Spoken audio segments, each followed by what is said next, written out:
As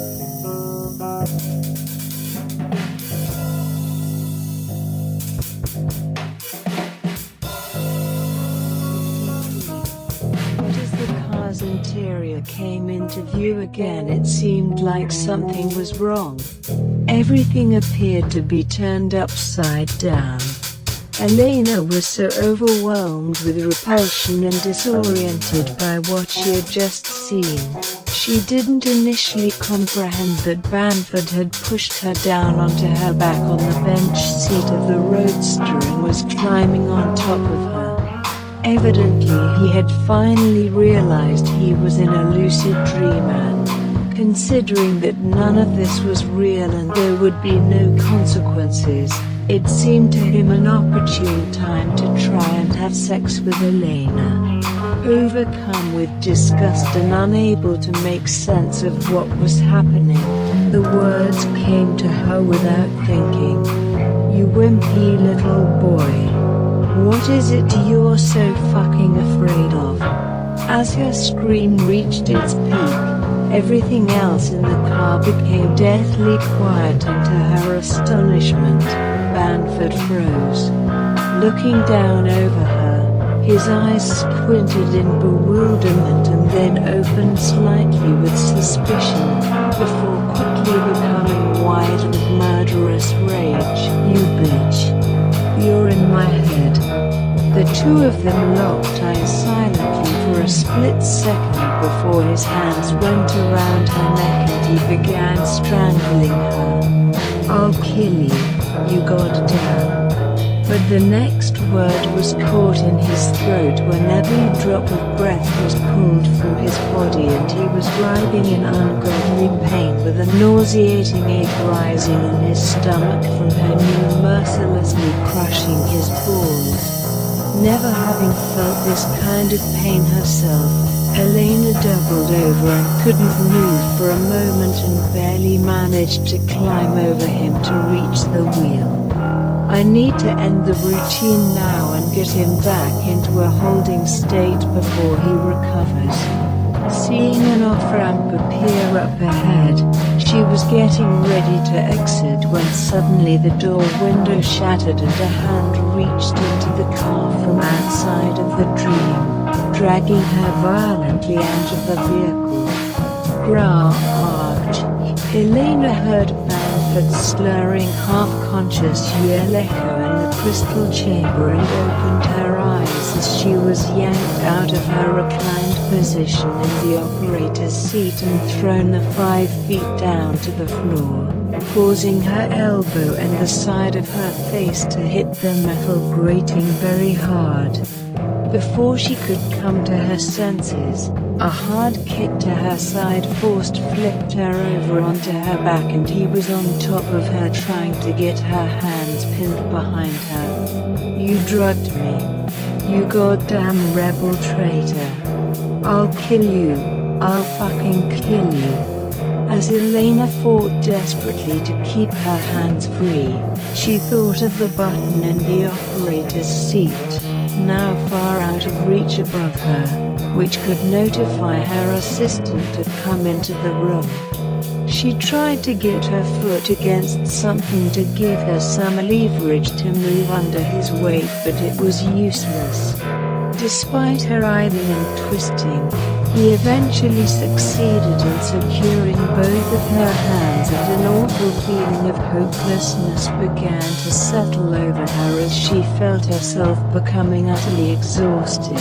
Noticing she wasn't resisting as much, his voice became almost a whisper as he spoke into her ear, so she could hear over the noise of the machine and her heavy breathing.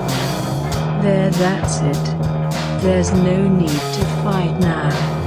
You thought you lured me into your little trap, but now you're the one who's trapped." She felt his moist, hot breath in her ear and turned her head away in repulsion, which brought a sickening smile to Bamford's face. "I always knew you were nothing but a conniving little whore. You've been throwing yourself at me for weeks, practically begging for the CSO promotion and for the security to be lifted, and now this. Behind all your smug self-righteous superiority, you're no better than any other office tramp trying to get ahead. That's all you've been since you first came to Exchange. But I never guessed you would reduce yourself to something like this, he snarled with contempt. Elena continued looking straight ahead in silence, trying not to show any emotion, though she had never felt more afraid.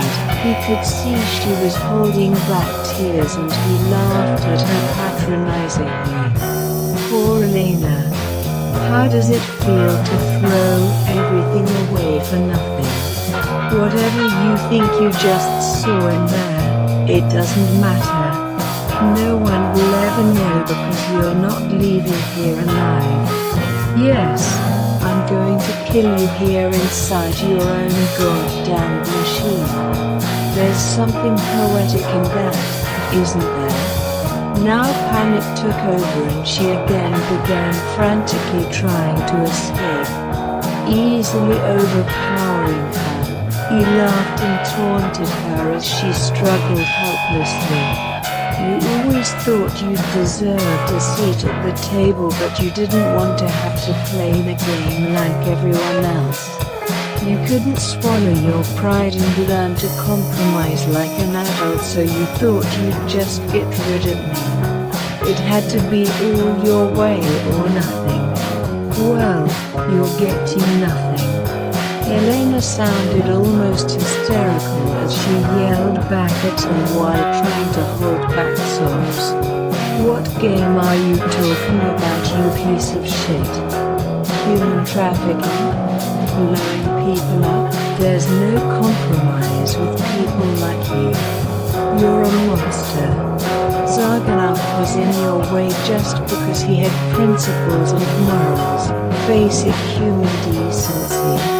Banford was pleased at getting a rise from her. Oh really? You put him up on this pedestal, like keys. Now he laughed as if something dawned on him. You probably looked up to him as a kind of father figure, didn't you? Elena said nothing, refusing to show these words affected her.